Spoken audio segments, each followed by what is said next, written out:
2024 super hit ചിത്രമാണ് വർഷങ്ങൾക്ക് ശേഷം. മിക്സഡ് റിവ്യൂ ആയിട്ടും ചിത്രം കോടികളാണ് തിയേറ്ററിൽ നിന്നും വാരിക്കൂട്ടിയത്. OTT റിലീസിന് ശേഷം അൾട്ടിമേറ്റ് ക്രിഞ്ച് എന്നും ചെന്നൈ പാസം മൂവി എന്നുമെല്ലാം ചിത്രം അറിയപ്പെടുന്നുണ്ട്. ആ സിനിമയിലെ ചില യഥാർത്ഥ സംഭവങ്ങളുടെ റെഫറൻസുകളും സിനിമാ റെഫറൻസുകളും ഇടൻ ഡീറ്റെയിൽസിനെ കുറിച്ചുമെല്ലാമാണ് നാം ഈ വീഡിയോയിൽ സംസാരിക്കുന്നത്.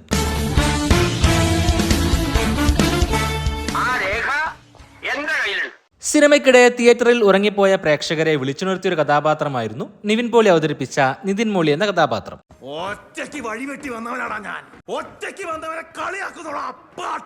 ഈ ഡയലോഗിനോട് സാമ്യമുള്ള വാക്കുകൾ യഥാർത്ഥ ജീവിതത്തിലും ഒരാൾ പറഞ്ഞിട്ടുണ്ട്. മറ്റാരുമല്ല, ബിഗ് ബോസ് താരമായ റോബിൻ രാധാകൃഷ്ണനാണ് അങ്ങനെ സംസാരിച്ചത്.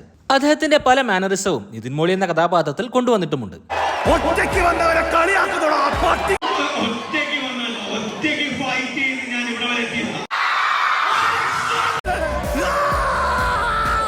ആ സീനുകൾക്കിടയിൽ നിതിൻ മോളി മറ്റൊരു കാര്യം പറയുന്നുണ്ട്. ഞാൻ എടുക്കുന്ന സ്ട്രെസ്സിനിടയിൽ ചിലപ്പോൾ ഞാൻ 3-4 ബിരിയാണി കൂടുതൽ കഴിച്ചു വരും. സ്ട്രെസ് മാറ്റാൻ ബിരിയാണി കഴിക്കുന്നത് വിനീത് ശ്രീനിവാസൻ തന്നെയാണ്. അദ്ദേഹം തന്നെ ആ കാര്യം പറഞ്ഞിട്ടുമുണ്ട്. എനിക്ക് ബിരിയാണി കഴിക്കാണ്ട് സ്ട്രെസ് പോവില്ല. ബിരിയാണിയാണോ സ്ട്രെസ് ബസ്റ്റർ? അതെ. വിനീത് ശ്രീനിവാസന്റെ യഥാർത്ഥ ജീവിതത്തിലെ ആ ഒരു കാര്യമാണ് നിതിൻ മോളിയിലൂടെ അവതരിപ്പിച്ചത്.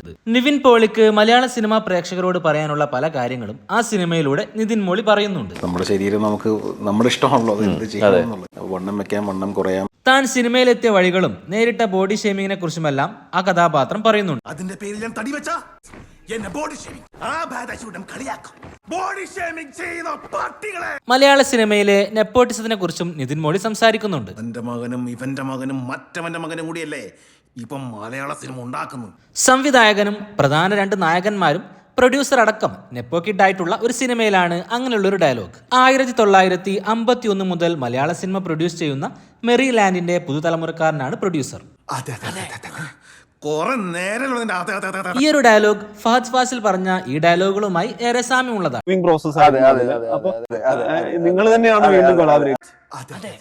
പല പ്രമുഖരും കോടമ്പക്കത്തെ ലോഡ്ജുകളിൽ താമസിച്ചുകൊണ്ട് തന്നെയാണ് സൂപ്പർ സ്റ്റാറുകളായി മാറിയത്.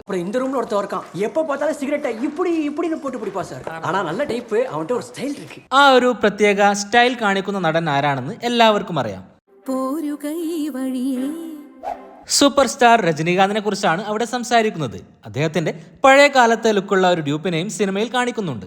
ആ സിനിമയിൽ പ്രണവ് മോഹൻലാൽ മുരളി എന്ന കഥാപാത്രത്തെയാണ് അവതരിപ്പിക്കുന്നത്. ആ കഥാപാത്രത്തിന്റെ ഒരു രംഗത്തിൽ മലയാള സിനിമയിലെ പ്രമുഖനായ ഒരു നടന്റെ മകൻ സിനിമയിൽ അഭിനയിക്കാൻ വരാതെ കുന്നും മലയും കയറി നടക്കുകയാണെന്ന് പറയുന്നുണ്ട്. ഹിമാലയത്തിന്റെ മണ്ണേ താഴോട്ട് വരുമല്ലോ, എന്നിട്ട് ചെയ്യാലോ. പ്രണവ് മോഹൻലാലിനെ കുറിച്ച് തന്നെയാണ് ആ കഥാപാത്രം അവിടെ സംസാരിക്കുന്നത്. അഭിനയിക്കേണ്ട സമയത്ത് കുന്നും മലയും താഴെയൊക്കെ കയറി ഇറങ്ങി നടന്നോളൂ, ഒരു ജീവിതമാണ്.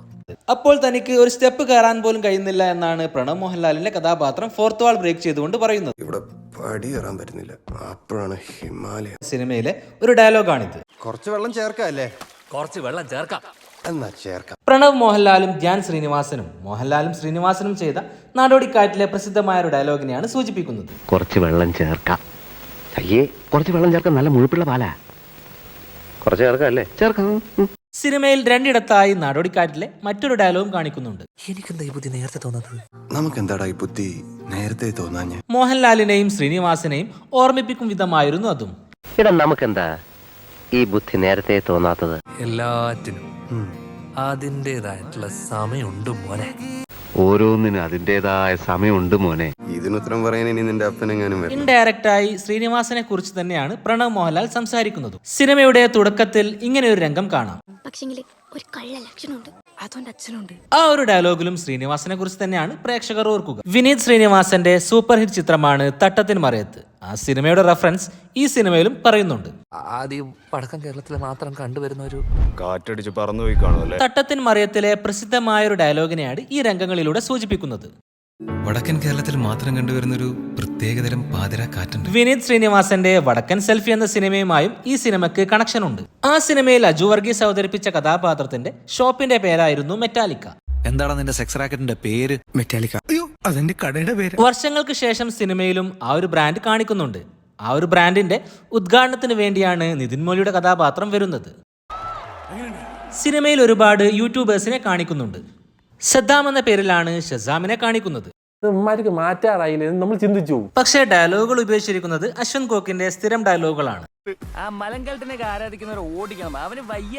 2.0 മലങ്കൾട്ട് എന്ന് പറയാൻ കാരണം ആർക്കും വയ്യ, ആവശ്യതയാണ്. ഇബിലിസ് എന്ന പേരിലാണ് ചെകുത്താനെ കാണിക്കുന്നത്. ലുക്കിലും അതുപോലെ തന്നെയുള്ള ഒരാളെയാണ് ഉപയോഗിച്ചത്.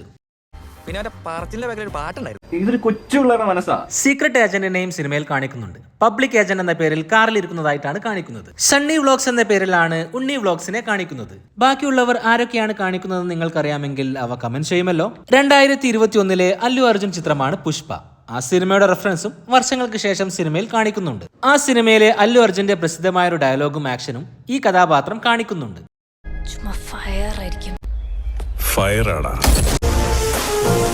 സിനിമയിലെ തുടക്കത്തിലെ ഒരു രംഗമാണിത്. ആ രംഗത്ത് കാണിച്ചിരിക്കുന്ന ഈ ഒരു പത്രക്കടലാസ് നിങ്ങൾ ശ്രദ്ധിച്ചിരുന്നു? അക്കാലത്തെ പ്രസിദ്ധമായൊരു പരസ്യമാണ് ഈ പത്രക്കടലാസിൽ കാണിക്കുന്നത്.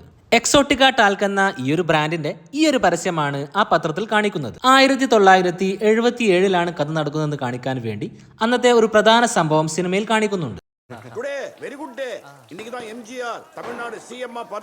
ആ ഒരു കാലഘട്ടത്തിലെ പ്രധാന സംഗീത സംവിധായകരിൽ ഒരാളായി ഇളയരാജയെയും കാണിക്കുന്നുണ്ട്. അദ്ദേഹം 1980 സംഗീത സംവിധാനം ചെയ്ത തായ്പൊങ്കൽ എന്ന സിനിമയാണ് അവിടെ പേരെഴുതി കാണിക്കുന്നത്. ഇളയരാജ എന്ന പേരും അവിടെ എഴുതി കാണിക്കുന്നുണ്ട്.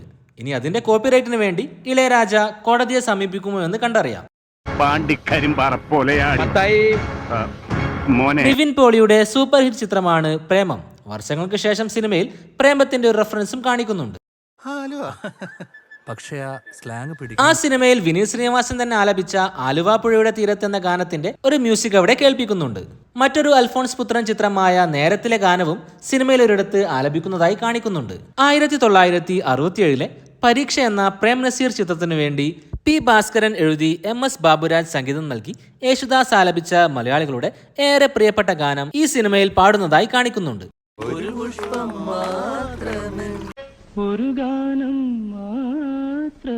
സിനിമയുടെ ലോജിക്കിൽ വന്നൊരു സംശയമായിരുന്നു. തന്റെ സുഹൃത്തിനൊപ്പം സിനിമ ചെയ്യാൻ മുരളിക്ക് ഒരുപാട് അവസരമുണ്ടായിരുന്നു. ആ സമയത്തൊന്നും മുരളി അത് ചെയ്യുന്നില്ല. സിനിമ ചെയ്യാനുള്ള ആഗ്രഹമില്ല എന്നാണ് പറയുന്നത്. പക്ഷേ ആ ഗാനം ഹിറ്റാകുമ്പോൾ ഇതെല്ലാം തന്നെ മാറി മറിയുന്നു. പിന്നീട് വർഷങ്ങൾക്ക് ശേഷം ഒരുമിച്ച് സിനിമ ചെയ്യാൻ ശ്രമിക്കുന്നതുമാണ് സിനിമയുടെ പ്രധാന കഥയും. എന്റെ പടത്തിലെ പാട്ട് നീ കമ്പോസ് ചെയ്യണം. പക്ഷേ ആദ്യമേ ഓക്കെ പറഞ്ഞിരുന്നെങ്കിൽ സിനിമ അവിടെ അവസാനിച്ചേനെ. സിനിമയുടെ തമാശയുടെ നിലവാരത്തെക്കുറിച്ച് തന്നെ ഒരു ഫോർത്ത് വാൾ ബ്രേക്ക് ചെയ്തുകൊണ്ട് ഇതിലൊരു കഥാപാത്രം പറയുന്നുണ്ട്. 1995 സുനിൽ സംവിധാനം ചെയ്ത ചിത്രമാണ് വൃദ്ധന്മാരെ സൂക്ഷിക്കുക. ആ സിനിമയിലെ ഹരിശ്രീ അശോകനും ദിലീപും വൃദ്ധന്മാരായി അഭിനയിക്കുന്നുണ്ട്. ഏകദേശം അതുപോലെയായിരുന്നു പ്രണവ് മോഹൻലാലും ധ്യാൻ ശ്രീനിവാസനും ഈ സിനിമയിലും. ഹെയർ ഡൈയുടെ പരസ്യങ്ങളിൽ കാണുന്ന നായകന്മാരെ പോലെ മുടി മാത്രം ധരിപ്പിച്ചിട്ടുണ്ട്. ബാക്കിയെല്ലാം ചെറുപ്പം തന്നെ. ബോഡി ലാംഗ്വേജും ഡയലോഗ് ഡെലിവറിയും എല്ലാം തന്നെ ചെറുപ്പക്കാരുടെ തന്നെയാണ്. വയസ്സായാലും ക്യൂട്ട്നെസ് മാറാത്ത നായികയും സിനിമയിൽ കാണാം. മലയാള സിനിമ വയസ്സായ കഥാപാത്രങ്ങൾക്ക് നൽകുന്ന ചില സ്ഥിരം ക്ലീശകൾ ഈ സിനിമയിലും കാണാം. ഓരോ 5 മിനിറ്റിലും ചുമ, കളറില്ലാത്ത മുഷിഞ്ഞ വസ്ത്രങ്ങൾ, കട്ടിയുള്ള കണ്ണട, ഇതെല്ലാം തന്നെ എല്ലാവരും ആ സിനിമയിൽ വയസ്സായാലും ഉപയോഗിക്കുന്നുണ്ട്. എന്താണ് സിനിമയെക്കുറിച്ചുള്ള നിങ്ങളുടെ അഭിപ്രായം? ഈ സിനിമയിൽ കാണിച്ച മറ്റു ചില റെഫറൻസുകൾ ഏതൊക്കെയാണെന്ന് നിങ്ങൾക്കറിയാമെങ്കിൽ അവ കമന്റ് ചെയ്യുമല്ലോ. ചാനൽ സബ്സ്ക്രൈബ് ചെയ്യാതെയാണ് നിങ്ങൾ വീഡിയോ ഇതുവരെ കണ്ടതെങ്കിൽ ചാനൽ സബ്സ്ക്രൈബ് ചെയ്യുന്ന കാര്യം പരിഗണിക്കുമല്ലോ. മറ്റൊരു രസകരമായ വീഡിയോയുമായി വീണ്ടും വരാം. പീസ്.